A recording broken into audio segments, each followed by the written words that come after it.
Ready? Exercise number 12 at the rate of 80 words per minute. I have no intention of giving a certificate about which my honorable friend Dr. Krishna Swami was talking some time ago. Since anything like certificate being given by any member of the business community is likely to be misunderstood. But the fact remains that impartial observers, both here and abroad, have testified to the soundness and stability of our finances, which have successfully withstood severe stresses and strains of the changing economic factors, both national and international, and for this the fullest possible credit is due to the wise handling of the situation by our present finance minister. Stop, next para. There have been criticisms on both sides.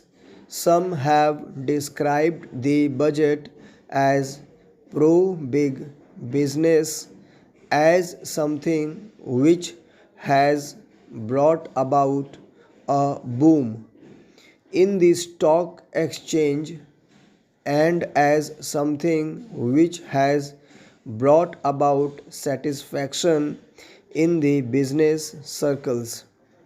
The fact is that if there has been any satisfaction, it has been due purely to negative features of the budget and not because any positive relief in any direction has been given to business or industry.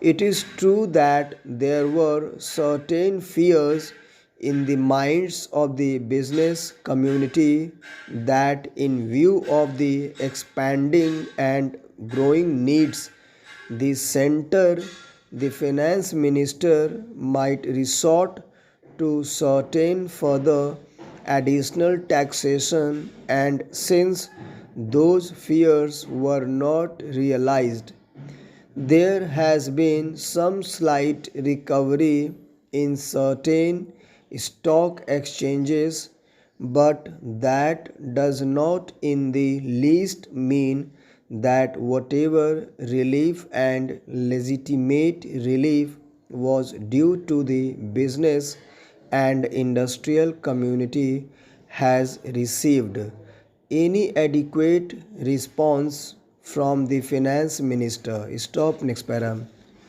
We have got to face the fact that we are at present engaged in the process of development.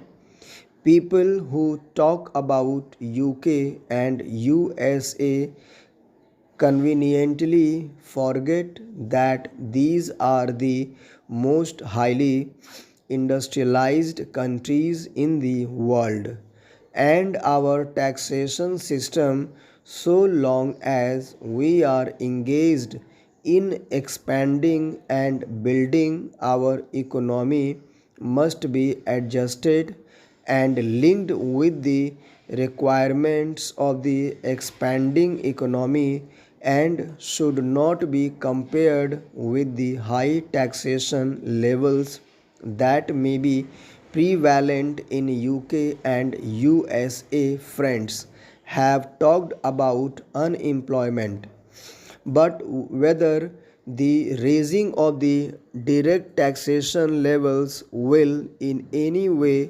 mitigate unemployment is a question that should be considered. If the finance minister gives substantial relief in direct taxation, I think that might lead to an acceleration in the pace of development. Full stop, next para. So, it has been considered whether it is relief in taxation which will lead to a reduction of unemployment or whether it is raising of taxation to the utmost levels which will dry up the resources and channels of capital formation and thereby not only retard all further development but might also throw the functioning of present industries out of gear. So, my submission is that when the taxation inquiry committee has been appointed, it is only logical to expect that no substantial changes in the taxation structure will be made until the findings of that expert committee are known, until we know the incidence of taxation in the various sectors of our economy. Stop, next para. Now, coming to the question of deficit financing, I am afraid that my esteemed friend's attitude was somewhat different from the line of opinion in the business and industrial community. Not that we advocate deficit financing for bringing any artificial rise in prices. But the fact is that those who have criticized deficit financing have not suggested any other alternative or made any other constructive suggestion which will bring about necessary development plans. After all, the fact has got to be faced that whatever program we have set out in the national plan should go on unimpeded by any financial considerations. An assurance has been given by the finance minister that so far as financial resources are concerned, he will ensure that the 5-year plan will not in any way be retarded. In this connection, I can only say that deficit financing is one thing so far as the revenue budget is concerned.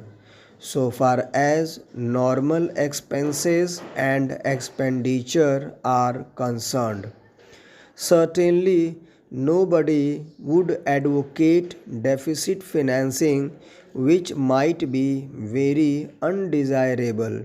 But when it is a question of doing something abnormal, of investing something in productive channels, then certainly something in productive channels, then certainly some risk has got to be taken, and I think the finance minister has been fully cautious in taking whatever measures he has so far. Stop, next para.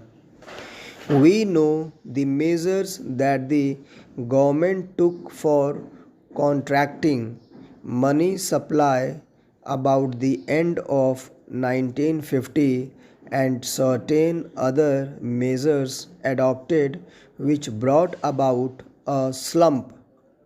Also, from time to time, the finance minister did not hesitate to mop up the surplus, which, as the records would show, has been about rupees 300 crores during the past 4 or 5 years. Full stop. Thank you very much, guys. I am again requesting, please always try to repeat the matter, then only your fluency and accuracy will improve. And there is one more request. Please subscribe my channel so that you can get the next notification on general and legal matter. Thank you very much.